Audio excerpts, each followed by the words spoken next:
Well, Turf Business TV are here with Stuart Vors. He's the head groundsman here at Castleford Tigers. Stuart, thanks for letting us sit on your pitch. That's the first thing, and thanks for your time today. Good afternoon. You spent a long time in and around the industry, I think 30 years or so. But the last 13 years have been involved with Castleford Tigers. Before that, you kind of learnt your tradecraft, as it were, with the local authority. Is that right? That's correct, yeah. I did 30 years with Wakefield Council. Worked my way up through the ranks. It started as an apprentice and then ended up with a charge and supervisory role in charge of a team, varying obviously with cutbacks and things from 25 people down to like 10 or 12 different teams in different areas, covering a lot of different tasks. So that was horticulture rather than just turf care, but turf care was a big part of that. Yeah. We're mixing with like a grounds maintenance team, and then we had teams based in local cricket clubs and bowling greens, covering bowling greens as well.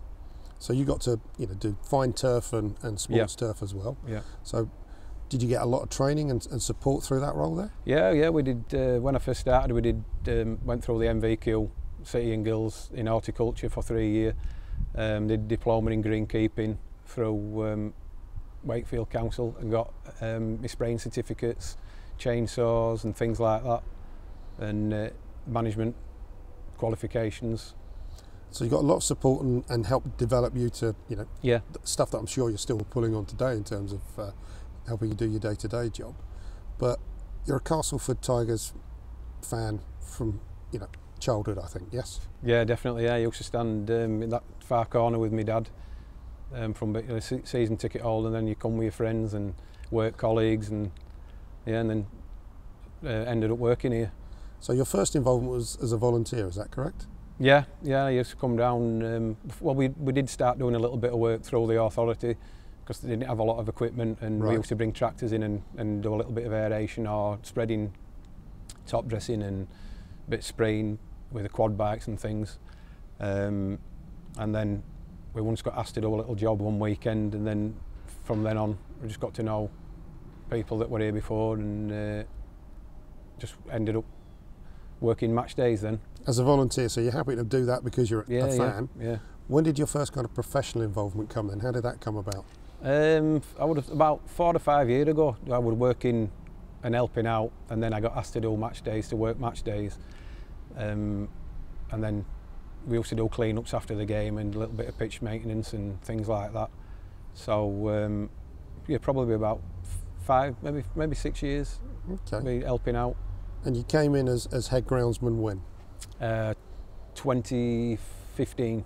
In the winter.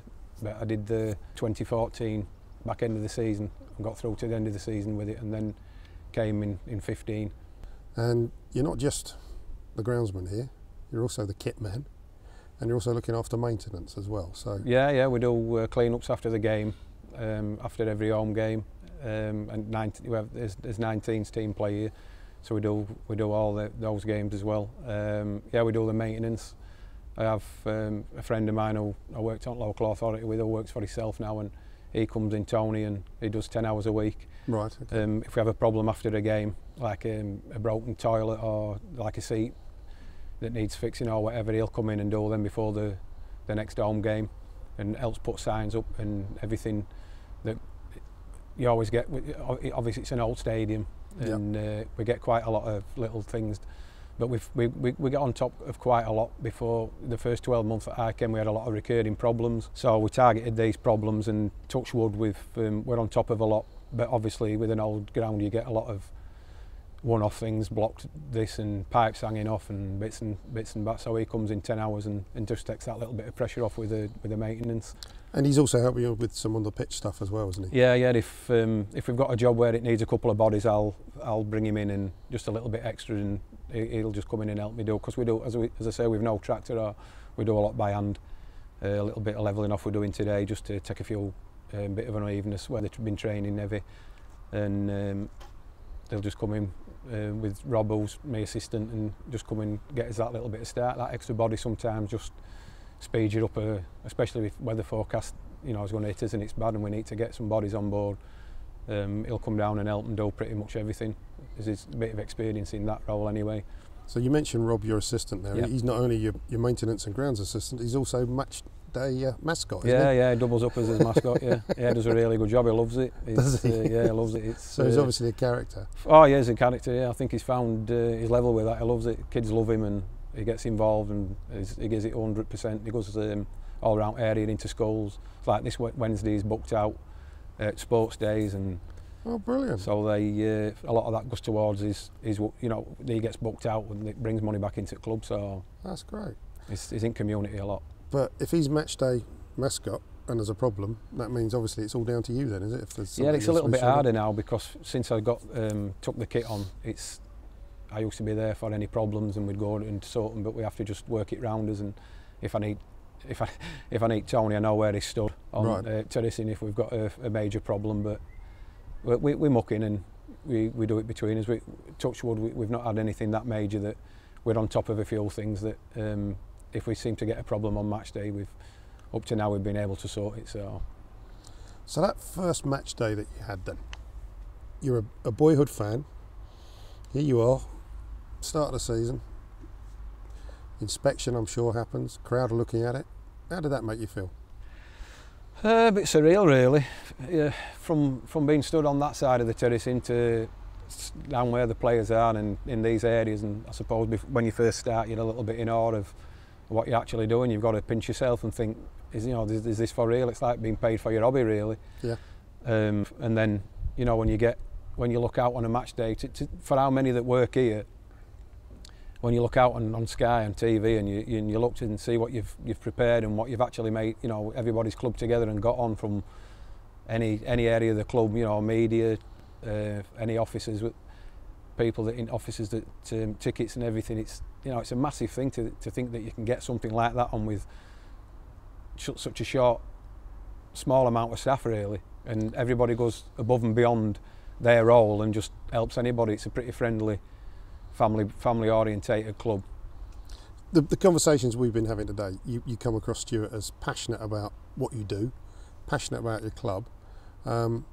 Is that something that you find with all of your team and the people that are helping? Yeah. Is you know, it's not going to get done if you don't go beyond the 9 to 5, is it? I've always said that there's not enough of us to fall out, but you need to.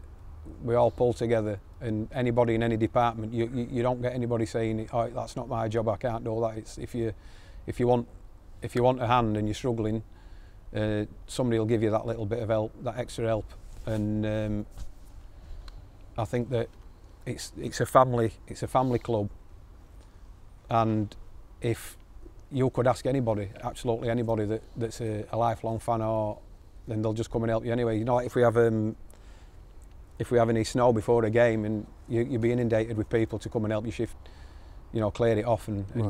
get it ready. But yeah, I think what it is a lot of things is you can't buy. You know, you can get people to work for you, but if they've got your club at heart, you can't buy that. No. And a lot of people here have been the fans, or they've watched them, and once they've got involved with it, everybody gives their all. But it goes beyond just the club and the fans. I think you gave me some examples earlier. There's groundsmen at other rugby league clubs that have, you know, pitched in and helped you out with the loan of kit and resources and staff on occasions. Yeah, Ryan at Leeds Rhinos has helped me quite a few times since we've been in. With his, he comes in with it, Vertidrain, and Lewis, his assistant.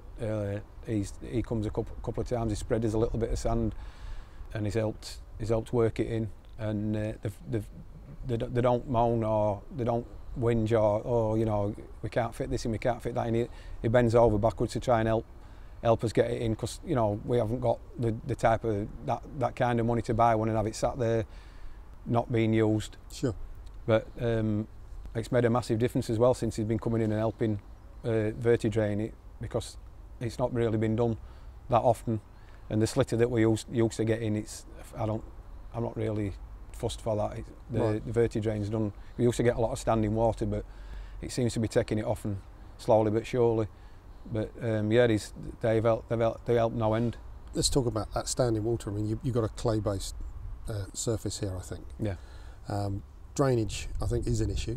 Yep. So you've upped your aeration and the verti-draining regime now, and that's really helped solve that, has it?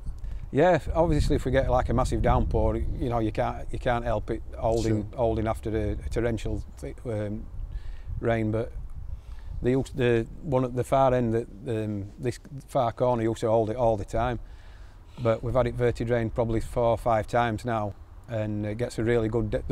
You know, you can really get a good depth on it, a good 16, 18 inch, and it's made a massive difference, absolutely massive difference. And you know, with fertilisation programme, and so like for this year, for example, we have some friendlies, and obviously you get through the first few months of the year are really bad with it because it just blackens up and it's a really hard old field.